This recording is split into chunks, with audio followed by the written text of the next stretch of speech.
Bilionea mmoja alipokea barua ya siri. Hii ni nini? Ikimwambia wafanyakazi wake wanateseka vibaya sana. Usiku huo alifanya uamuzi hatari. Akaamua kujificha kama mlinzi wa kawaida ili kuona ukweli mwenyewe.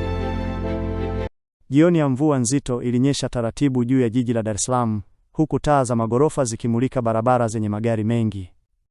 Ndani ya ofisi kubwa ya gorofa ya juu kabisa, Adrian Msuya alikuwa ameketi peke yake akiangalia dirishani. Alikuwa mmoja wa matajiri wenye nguvu kubwa nchini. Kampuni yake ya logistics ilisimamia mamia ya malori, maghala makubwa na maelfu ya wafanyakazi waliokuwa wakifanya kazi mchana na usiku. Watu wengi walimuona kama mfano wa mafanikio. Lakini usiku huo kulikuwa na kitu tofauti mezani kwake.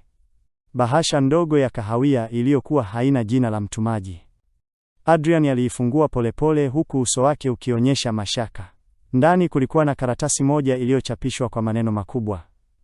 Bosi, wafanyakazi wako wanateseka. Mameneja wako wanatuibia mishahara, wanatufukuza bila sababu, na wanatutreat kama wanyama. Tafadhali chunguza kabla maisha ya watu hayajaharibika zaidi. Adrian alikunja uso wake kwa hasira ndogo. Mwanzoni alihisi huenda ilikuwa barua ya mfanyakazi aliyefukuzwa kazi kwa makosa yake mwenyewe. Mameneja wake waliokuwa karibu naye kila siku walionekana wastaarabu, waaminifu na wenye nidhamu kali ya kazi. Hakuwahi kusikia malalamiko makubwa kiasi hicho. Lakini macho yake yalirudi tena kwenye mstari mmoja uliokuwa umeandikwa chini kwa kalamu nyekundu. Ukija bila kujulikana ndipo utaona ukweli. Maneno hayo yalimgusa tofauti. Kwa dakika kadhaa alikaa kimya kabisa. Nje radi zilipiga huku mvua ikiendelea kunyesha.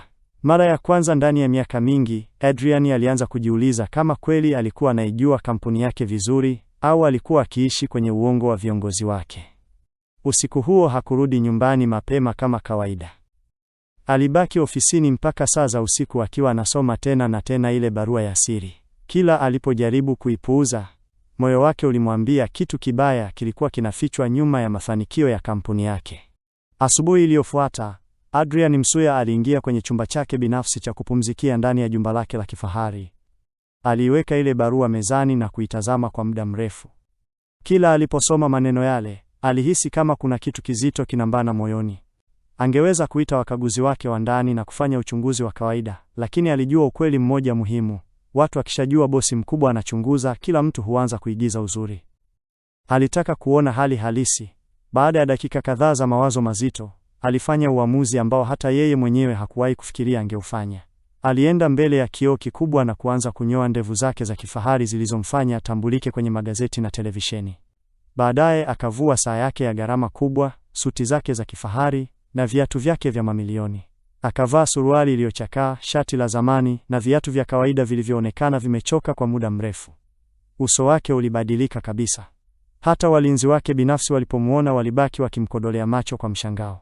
Sasa kuanzia leo mimi si Adrian Msuya, alisema kwa sauti nzito. Mimi ni Mzee Kito.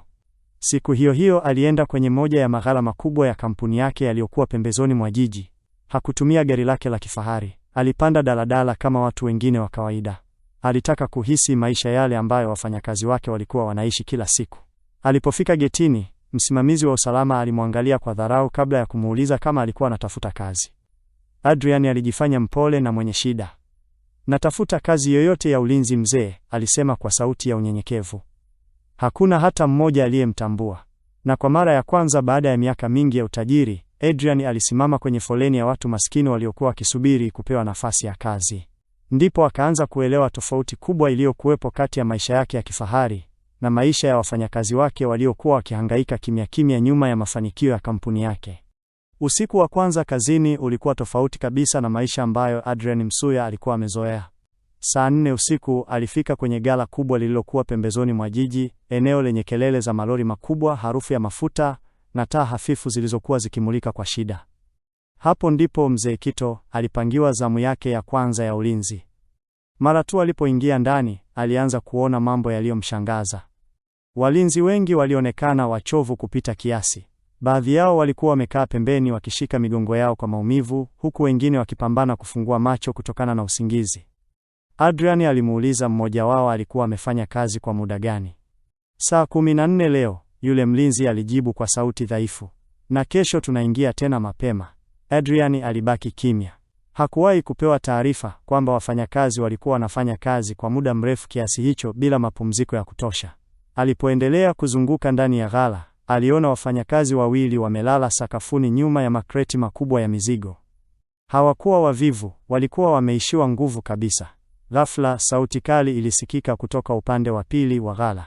Ninyi ni wanyama wavivu, alifoka msimamizi mmoja mwenye mwili mkubwa aitwaye Bwana Mgeta. Kampuni inalipa mshahara halafu mnajifanya mmechoka. Ukumbi mzima ulitulia. Hakuna aliyethubutu kumjibu. Wafanyakazi waliinama chini kana kwamba walikuwa wanaogopa hata kuangalia uso wake. Adrian aliona hofu halisi kwenye macho yao. Haikuwa hofu ya kawaida ya kazi. Ilikuwa hofu ya kupoteza maisha yao ya kila siku. Moyo wake ulianza kubadilika polepole. Alikumbuka tena ile barua ya siri aliyopokea. Mwanzoni alidhani huenda ilikuwa ni malalamiko ya mtu mmoja mwenye hasira, lakini sasa alianza kuona maumivu hayo kwa macho yake mwenyewe. Usiku ulivyoendelea, Adrian aligundua kitu kilichomuuma zaidi kuliko yote. Watu hawa walikuwa wanateseka kimya kimya huku yeye akiwa mbali kwenye majengo ya kifahari, akiamini kila kitu kiko sawa ndani ya kampuni yake. Siku ya pili ndani ya ghala, Adrian Msuya alianza kuzoea maisha ya wafanyakazi wa kawaida. Alikaa nao wakati wa mapumziko mafupi, akanywa chai ya bei rahisi pembeni ya ghala na kusikiliza mazungumzo yao ya kila siku. Hapo ndipo alipokutana na kijana mmoja aliyekuwa tofauti na wengine. Jina lake lilikuwa Juma Selemani. Juma alikuwa kijana mwembamba mwenye uso wa uchovu lakini macho yenye utulivu wa ajabu. Hakupenda maneno mengi wala kujipendekeza kwa wasimamizi kama wafanyakazi wengine waliokuwa wanaogopa kufukuzwa kazi. Alionekana mtu aliyebeba matatizo mengi moyoni lakini bado akijitahidi kubaki mwenye heshima. Wakati wa mapumziko ya usiku, Juma alimkaribia Adrian aliyekuwa amekaa peke yake nje ya ghala. "Wewe ni mpya hapa sio?" aliuliza kwa sauti ya kirafiki. Adrian akatikisa kichwa. "Ndiyo, maisha yamekuwa magumu." Juma akacheka kwa huzuni. "Karibu kwenye sehemu ambayo kila mtu anaumia kimya kimya." Maneno hayo yalimfanya Adrian amtazame kwa makini zaidi. Kadri walivyoendelea kuzungumza, Juma alianza kumweleza mambo yaliyokuwa yanaendelea ndani ya kampuni. Alisema wafanyakazi wengi walikuwa wanafanya overtime karibu kila siku lakini fedha zao hazikuwafikia kikamilifu. Mameneja walikuwa wakibadilisha taarifa kwenye mfumo na kuchukua sehemu kubwa ya malipo. Watu wanafanya kazi mpaka wanazimia, Juma alisema kwa sauti ya chini. Lakini mwisho wa mwezi mshahara hautoshi hata kodi. Adrian alihisi hasira ikianza kupanda ndani yake, lakini alijizuia ili asiweze kujulikana. Juma aliinama kidogo kabla ya kusema jambo lililomchoma moyo Adrian kuliko kitu chochote alichosikia tangu afike pale. "Maskini wengi hapa hawahitaji utajiri," alisema taratibu. "Wanahitaji tu kutendewa kama binadamu." Kwa sekunde chache Adrian alishindwa kujibu. Kwa mara ya kwanza baada ya miaka mingi ya kuwa bilionea, alihisi aibu kubwa juu ya kampuni aliyokuwa ameijenga. Aliwaajiri maelfu ya watu akiamini anawapa maisha bora bila kujua baadhi yao walikuwa wanaishi kama wafungwa ndani ya biashara yake mwenyewe. Kadri siku zilivyozidi kupita ndani ya ghala, Adrian Msuya alianza kuona picha kubwa ya mateso yaliyokuwa yanaendelea ndani ya kampuni yake. Kila mfanyakazi aliyekuwa tayari kuzungumza naye alikuwa na hadithi ya maumivu, vitisho au kunyimwa haki zake. Lakini jina moja lilikuwa linatajwa tena na tena kwa hofu kubwa: Victor Ndele. Victor alikuwa mkurugenzi mkuu wa operesheni za kampuni, mtu ambaye Adrian alimwamini kwa miaka mingi. Mbele ya viongozi wakubwa na wawekezaji, Victor alionekana msomi, mtulivu na mwenye uwezo mkubwa wa uongozi.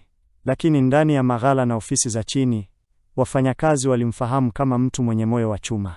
Usiku mmoja, Adrian akiwa anapanga mizigo pamoja na wafanyakazi wengine, alisikia kelele karibu na ofisi ya wasimamizi. Victor alikuwa amefika kufanya ukaguzi wa ghafla. Ukumbi mzima ulitulia mara moja. Wafanyakazi waliinama chini kana kwamba mfalme ameingia. Victor alianza kutembea huku akiwatazama wafanyakazi kwa dharau. Ghafla alimfokea mfanyakazi mmoja aliyekuwa amechelewa kubeba mzigo. "Ukiona kazi ngumu ondoka," alipaza sauti. "Hapa hakuna nafasi ya wavivu." Hakuna aliyesema neno.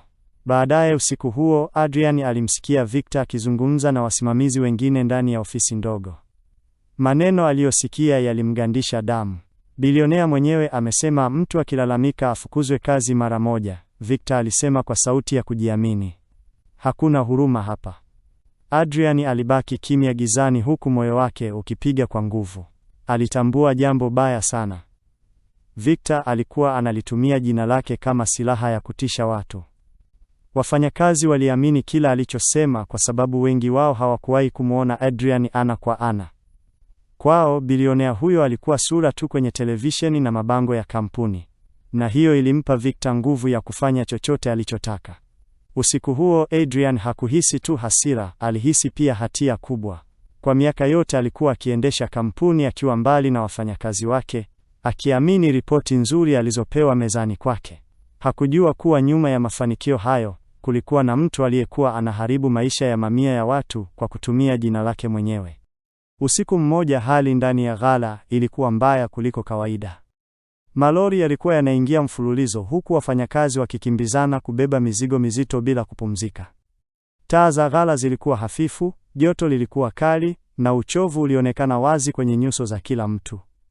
Adrian Msuya, akiwa bado katika sura yake ya mzee Kito, aliendelea kufanya kazi pembeni ya wafanyakazi wengine huku akitazama kila kitu kwa makini. Katikati ya vurugu hizo, mfanyakazi mwanamke mmoja aliyekuwa akisukuma toroli kubwa alianza kuyumba ghafla. Uso wake ulikuwa umejaa jasho na macho yake yalionyesha uchovu uliopitiliza. Kabla mtu yeyote hajamshika, alianguka chini kwa nguvu na kupoteza fahamu. Wafanyakazi kadhaa walikimbia kumsaidia, lakini kabla hata hawajamnyanyua vizuri, Bwana Mgeta alifika akiwa na hasira. Amkeni huyo, alipiga kelele. Anaigiza ili akwepe kazi. Adrian alibaki amesimama kwa mshangao. Mwanamke huyo hakuwa hata anatikisika. Alionekana wazi kuwa mwili wake ulikuwa umechoka kupita kiasi. Lakini badala ya kuitwa huduma ya kwanza, msimamizi aliendelea kumfokea mbele ya kila mtu. Hapa si hospitali, alisema kwa dharau. Kama kazi imewashinda ondokeni. Wafanyakazi walitazamana kwa huzuni, lakini hakuna aliyethubutu kujibu. Hofu ilikuwa imewafunga midomo kabisa. Ndani ya moyo wa Adrian, hasira kali ililipuka. Alitamani kusimama pale pale na kufichua yeye ni nani. Alitamani kumfukuza kazi Mgeta, papo hapo mbele ya wafanyakazi wote. Lakini alijizuia kwa nguvu kubwa, akijua akifanya hivyo siri yake yote ingeharibika kabla hajajua ukweli wote.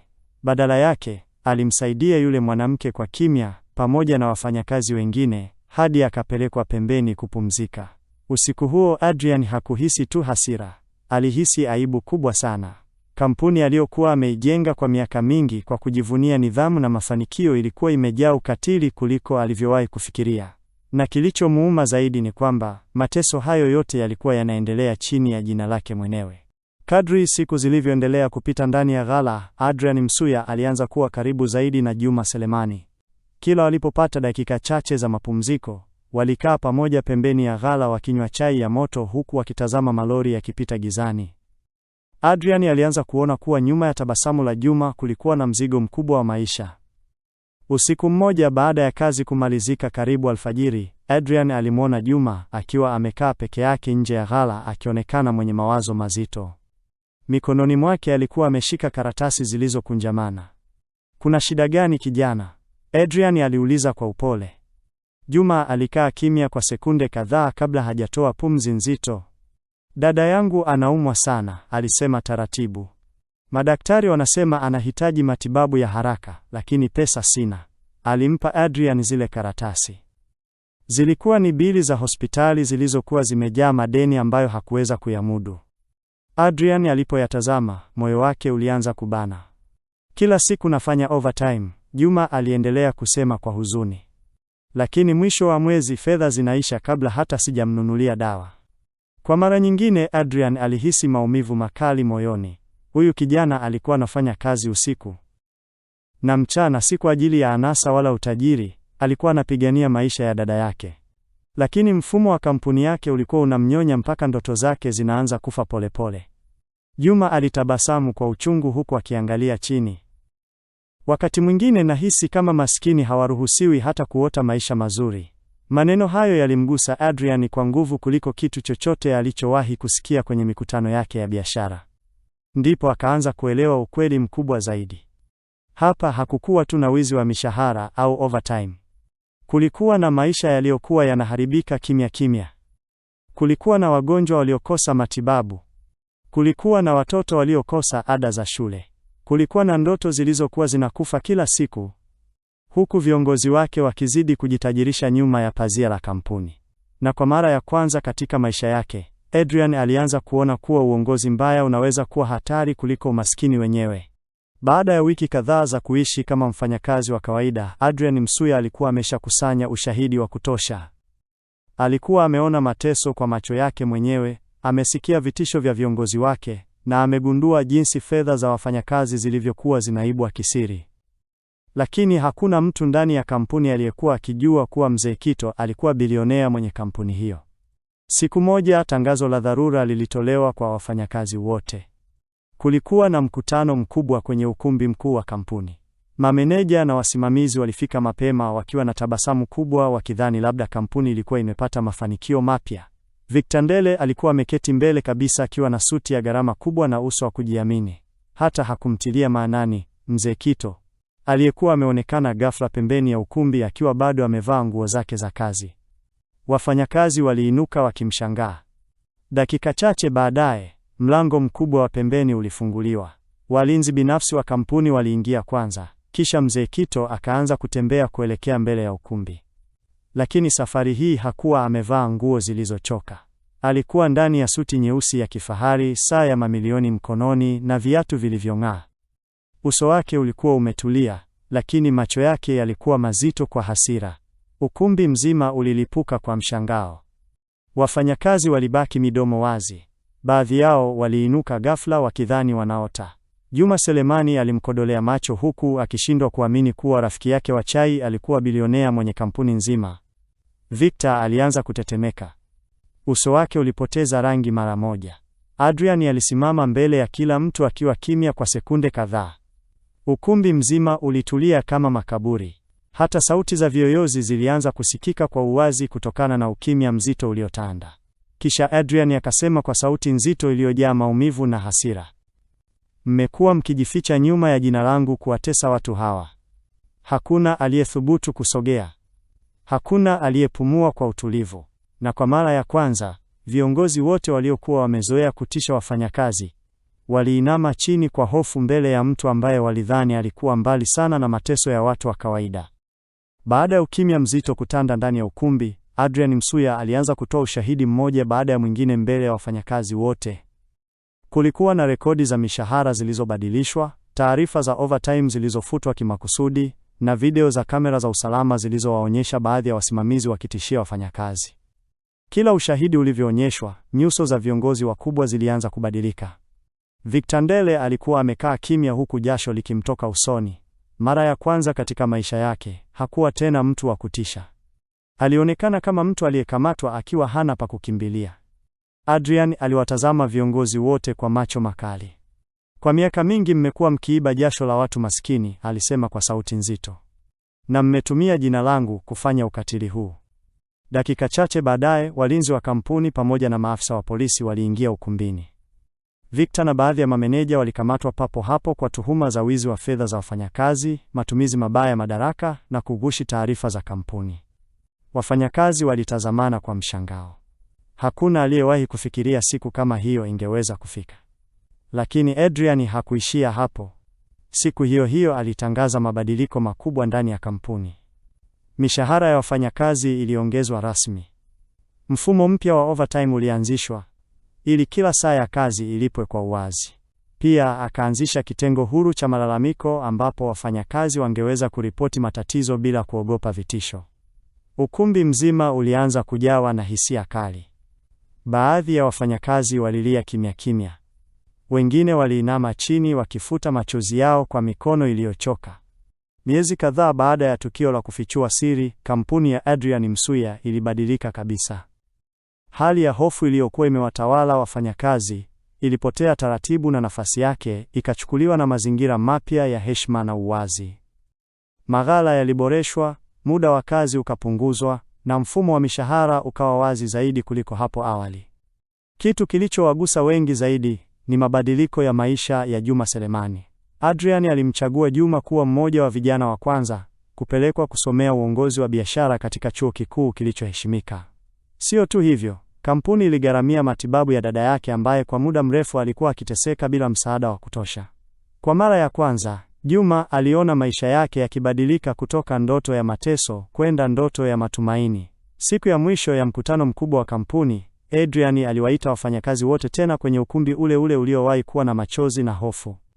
Lakini safari hii kulikuwa na tabasamu, utulivu na matumaini mapya. Alipanda jukwaani akiwa ametulia, macho yake yakitazama kila mmoja kama mtu anayewajua kwa undani. Kisha akasema kwa sauti ya utulivu lakini yenye uzito, biashara kubwa haijengwi kwa pesa pekee. Inajengwa kwa namna unavyowatendea watu wadogo ambao dunia haiwaoni. Ukumbi mzima ulitulia kwa sekunde kadhaa kabla ya kupasuka kwa makofi makubwa yaliyojaa hisia. Baada ya hotuba hiyo, Adrian alibaki kimya kwa muda akiwatazama wafanyakazi wake. Alikuwa amebadilika, si tu kama mkurugenzi bali kama mwanadamu aliyegundua ukweli wa maisha kutoka chini kabisa. Na tangu siku hiyo, hakuna aliyemwona tena kama bilionea wa mbali anayekaa ofisini juu ya jengo la kifahari. Wafanyakazi walimwona kama mtu aliyethubutu kushuka chini, kuishi maisha yao na kuona ukweli ambao wengi wenye nguvu hawautaki kuuona. Hivyo ndipo hadithi ya mabadiliko ilipokamilika, si kwa adhabu pekee, bali kwa huruma, uelewa na uongozi wa kweli uliotokana na kuona maisha kwa macho ya wale waliokuwa wakisahaulika kwa muda mrefu.